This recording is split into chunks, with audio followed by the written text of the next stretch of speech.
Like, people usually ask me, like, hey, Raul, like, do you have a girlfriend or shit like that, right? And sometimes I don't even know how to feel about that question. Because essentially, like, I'm starting to feel like I can't afford a girlfriend. Like, really think about it, right? In order for you to have the time and to be able to put in effort, to be able to take your girl out, to be able to do things together and shit like that, right? You have to have money. If you want to travel, or say that you wanted to go to the fair, or even go to the mall shopping or whatever, you can't do that unless you have the money to do so. And in 2025, it's hard. It's hard to be able to make 100K.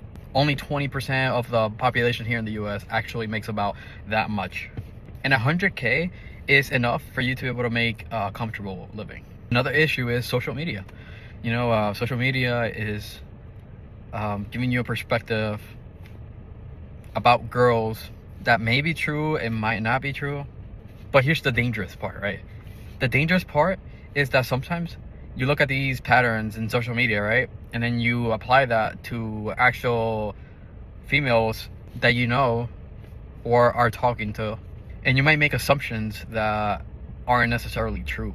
Because here's the thing about females, right? You have to treat them individually, right? But the hard part comes whenever you see these patterns and then you associate it with pretty much every female out there. So you're pretty much not giving them a chance to be able to prove themselves to you. I don't know if it's because I'm like single or whatever, right? But sometimes I look at the red pill and I'm like, how isn't this true, you know? And here's the thing about the red pill, right? Is that it makes you somewhat a little bit of a misogynist. And I think it's because, not because you hate them, but because you hate them and you love them at the same time. For example, you may hate their female nature, right? But not the girl as an individual. And here's the third thing why it's so hard to get a girlfriend. It's something called hypergamy, right? So women are always looking for the best. They're looking for the taller guys, the good looking guys, the guys with money. Pretty much hypergamy means that they're only willing to date upward, like either as equal to them as possible or higher, more superior. Logically, it appears very real. Like it appears like it actually is an actual thing, right? Emotionally, it might be a little unstable, but in general, it kind of makes sense. Why would a woman settle with a guy that isn't good looking, isn't financially well, or better than her in all ways? Like, why wouldn't she, you know? And then lastly, obviously, women nowadays have more choices than ever before. Like, look at Tinder, right? Tinder, a woman can find just about any guy in there. She could be a 4 on a scale of 1 to 10, but she can look for a guy who is an 8.